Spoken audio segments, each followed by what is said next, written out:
everybody, we are here during Design Week with Design Speaking. We are actually at our event tonight at Design Speaking Temporary Store in Via Maroncelli 2. I'm here with Alex. Alex is one of the designers that was here last year to present his products at Talents Manifesto number 1. At the occasion of Talents Manifesto number 2, Alex is back with us. Alex, how are you doing? Va molto bene, siamo venuti qua a presentare il nuovo progetto per Steelwood Concept, le nostre modulo librerie e anche le sedute.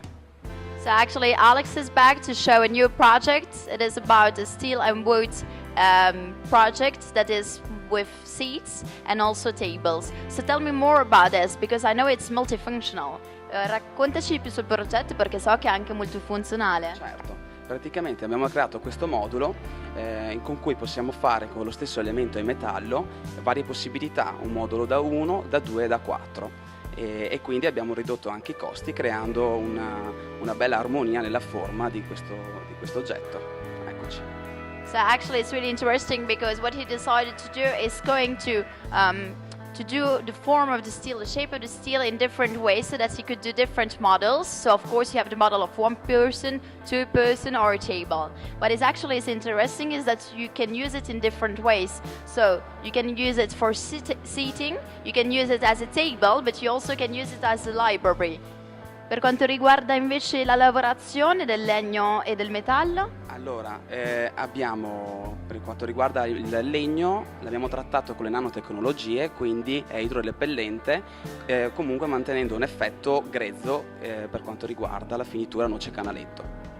E nel metallo possiamo aggiungere che abbiamo anche inserito, fatto questi spazi per le mani, così è anche facile da trasportare. So actually it's really interesting. First thing about the wood, they used the nanotechnology so that they had this kind of aspect, so that it's a bit more natural. And more about a metallic piece, they decided to do like an entry so that you can put your hand in and try and you can like take it wherever you want really in a really easy way. What about your future project? I mean, this is second year here in Design Week and everything. What do you think you're going to do in the next years? Per quanto riguarda il futuro invece? Per quanto riguarda il futuro ci sarà una bella novità per Steelwood, andremo a realizzare le case container in metallo e legno.